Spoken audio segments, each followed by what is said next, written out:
Have you ever wondered if you have a disorder or not? And exactly what is a disorder? Some people believe that, it is a mental health issue, which very well could be. I'm not here to say whether it is or whether it's not. I'm just here to talk about eating disorder. We're going to be talking about eating disorders quite a bit coming up. And we're going to look at them in different ways. But today is specifically for finding out whether or not you are actually in order or not. Okay? So my name is Ed Logan. I want to welcome you to From Processed to Pure Food Movement. It is a new channel. I hope that everyone likes it. I pray that you just subscribe to it. I pray that it gives you great and beneficial information for your way of life. So let's get into disorders a little bit. When I was growing up, I didn't hear anything about like such as eating disorders. I did hear about bulimia. I did hear about those anorexia, those things that were out, and they were considered a disorder. But for the most part, a lot of the disorders that we hear about today, I actually didn't hear about. It may not have been that they didn't exist, or it just may have been that I never heard about it. So let's start talking about what a disorder is. So in order for us to find out what a disorder is, we have to find out what is order. Because if you look at the word disorder, you look at the root of the word, it's order. So let's take a look and see what actually order is. Okay, the word order defined by the Webster's Dictionary, and I use the 1828 because the older, the farther that you go back, the more truth you're going to find in the words. So, but if you look at the Webster's 1828 dictionary, the word order, regular disposition or methodical arrangement of things, a word of extensive application as the order of troops or parade, the order of books in a library, the order of proceeding in a legislative assembly. Order is the life of business. Good order is the foundation of all things. And I believe that many of us who are Bible believers, who are scripture readers, we know that the Most High loves order. He does not like disorder. Okay, let's look at the second part to this. Proper state, as the musket are in all good order, or in good order. When the bodily organs are in order, a person is in health. When they are out of order, he is indisposed. Okay, so let's look at that last part again of the section 2, okay? That second verse, that second definition right there. When the bodily organs are in order, a person is in health. When they are out of order, he is indisposed. Okay, so let's talk about this. Let's talk about this a second. When our body is in order, okay, we're actually in good health when our body is in order, right? So when our body is out of order, that means that we are probably not in good health. And that's something that we really need to pay attention to. And I understand that today's time, it's really hard to do that. So now we have a diagnosis of, different types of disorders, different types of eating disorders. And what I'm finding out through research, and I'm going to pull up a couple of articles here in a second, is when we are not eating properly, our body tends to get into a disorder. Okay, if we're eating all, and you've heard me talk about ultra processed food, which is always going to be a conversation on this channel. When we eat mostly 70% like the American diet is now, when we eat that much of food that is not food, our body begins to show signs of it, okay? That may be through signs of high blood pressure, could be through signs of cancer. A lot of different signs our body gives us when it's in trauma. Pretty much, let's just say that. I know for me, my body, if I eat a lot of ultra processed food, that means that I'm having a lot of sodium. And that sodium causes my blood pressure to go crazy. So that's how I know for sure that if I'm eating processed food, my body begins to get out of disorder. If I'm eating whole fruits, whole vegetables, nuts, seeds, and things of that nature, my body stays in order. I don't have hypertension. But let me get off of that and watch what happens to my body. I begin to get hypertension, begin to get inflammation in my joints. I start to get aches in my joints. And that's all because I'm not feeding my body the proper nourishment that it needs to keep itself sustained in a healthy manner. Okay. So I want to show you a couple of articles that may help shed some light on eating disorders because they're very true, regardless of how we want to look at it.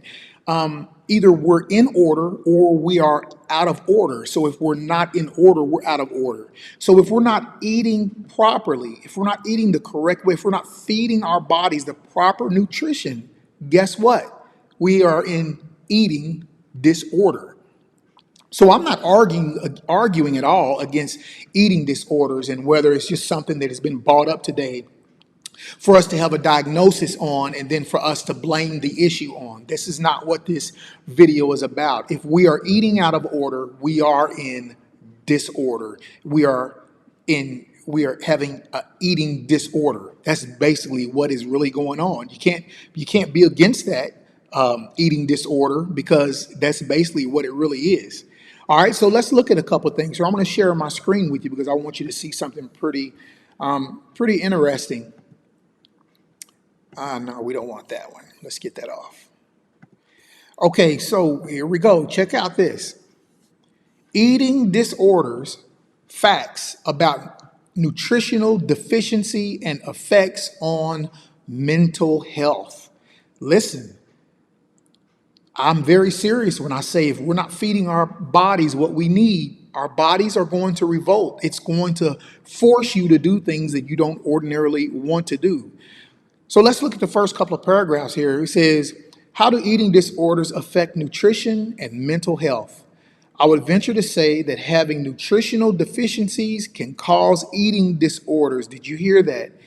I would venture to say that having nutritional deficiencies can cause eating disorders as well as mental health struggles such as anxiety and depression. I recently read an article in researching this topic that backs up my way of thinking. I treat and see many teen girls and women that struggle with eating disorders, body image issues, anxiety, depression, etc. One thing that most of them have in common is the struggle to eat a well-balanced, healthy diet and get balanced, healthy exercise in as well. So you can clearly see this is from Bethel Christian Counseling. Okay, so this is from a counseling center, which is where this is actually coming from. Okay, let me give you another.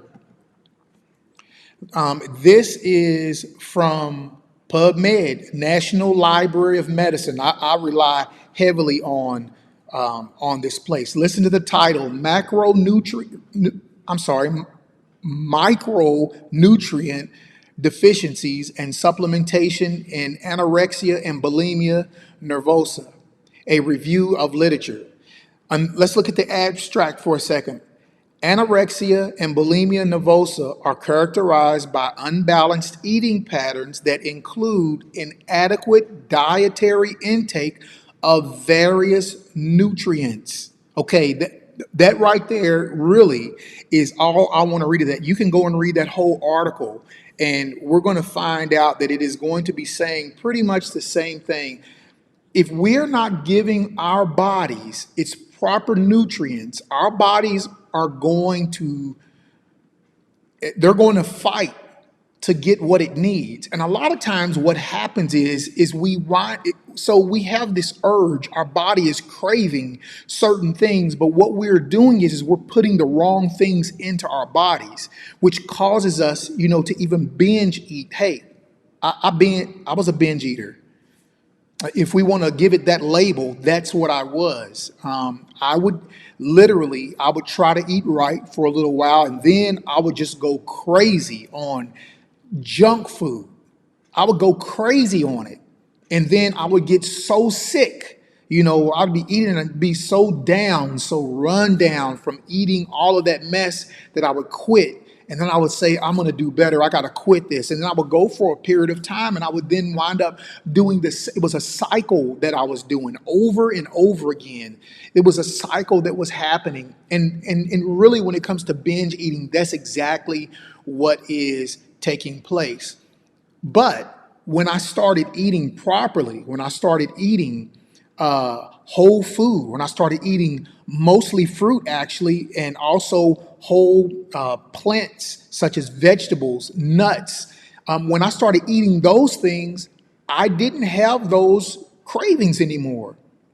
So I would wonder, like, man, is my self-control so good that I don't eat ice cream anymore? Is my self-control so good that I don't eat candy bars like I used to anymore? No, I don't think it's the self-control at all. I think that my body is getting proper nutrients now that I don't require those things. I don't go seek those things out to, number one, fulfill my pleasure, when my body is actually saying, no, that's not what I want. What I want is nutrients. But see, my body was wanting nutrients, but what was I doing? I was giving it what I thought my pleasure wanted, okay? And I still was not giving my body what it needed. But my body was reacting in such a way that I was actually going after those things, but I was going after the pleasure things, not the nutrient things. I could have very easily eaten apples and oranges and bananas and fruits, vegetables. I could have very easily gotten those things and my body would have balanced itself out. But I went to those things that tasted good to my palate. That's what I went to. So if I had an urge to eat, I went to what tasted good to me. A cucumber, just eating it raw, does not taste good to me. A tomato, just eating it raw, does not taste good to me. A candy bar, eating it out of the wrapper, that tasted good to me. Chips, that tasted good to me. Going to McDonald's and eating something, that tasted good to me. So that's what I was doing with my body. My body was craving for nutrients, but I was not giving it nutrients. So anyway, these are some of the things that we're going to be discussing on this channel. We're going to talk about the different kind of disorders. We're going to talk about the toxic relationship that we have with food. We're going to talk about the comparatives of a toxic relationship with a person that we also have with food. So, hey, please stick around. Please subscribe to the channel. Leave a comment. If these are some of the issues that you're dealing with, hey, leave a comment. There's millions of people that are going through what we are going through. Millions of people. Okay, so you're not by yourself. But here, we're going to talk about it, and we're going to get help with it right here. All right, hey, subscribe to the channel, leave a comment. Hey, I will see you on the next video. All right, bye-bye.